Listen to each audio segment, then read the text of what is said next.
December the 28th, 1879. The east coast of Scotland is being battered by the worst storm in living memory. John Watt, a railway worker, is struggling through the storm. He's beginning to regret his decision to visit his friend Tom at the signal box of the Tay Bridge. Finally, in the distance, he spies the slight light of the signal box and staggers towards it.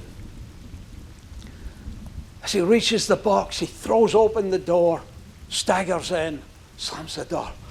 Ah, my Tom, it's a filthy night out there. Come away in, John. Warm yourself at the fire.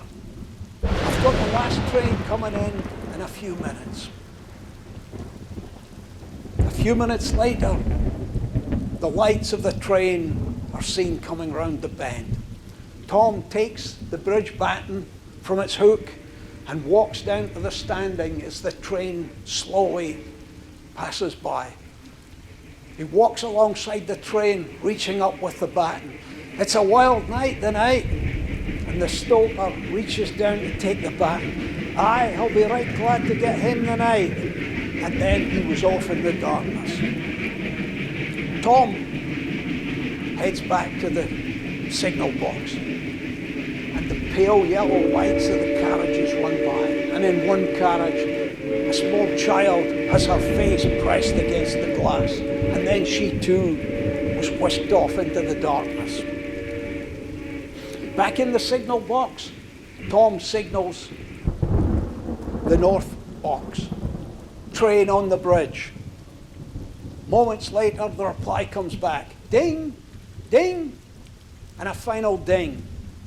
Tom sits down to fill in his log. Meanwhile, John is standing at the window watching as the train recedes into the darkness on the bridge. Moments later, there's a stream of sparks, a bright flash, another flash, then darkness. Tom, there's something wrong with the train. Oh no, it's fine. It's been doing that all night.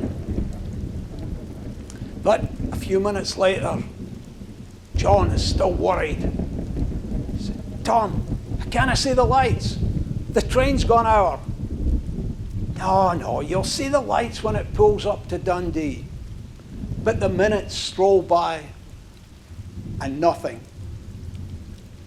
Now both men are beginning to worry. Tom signals the north box. No reply. He signals again. No reply. Signal again, Tom. Signal again. He signals, but nothing. Now both men are desperately worried. They get down onto the railroad tracks and then they head out onto the bridge. But the storm is so severe, they're driven to their knees and they're forced to crawl back. They scramble down the embankment along to the shore and they stare off into the storm and the darkness. But nothing can be seen. Then the clouds part and the moon shines through, and suddenly the outline of the bridge appears in the gloom. Oh my God, the bridge is down. And that, ladies and gentlemen, is the nearest we have to an eyewitness account of the Tay Bridge disaster.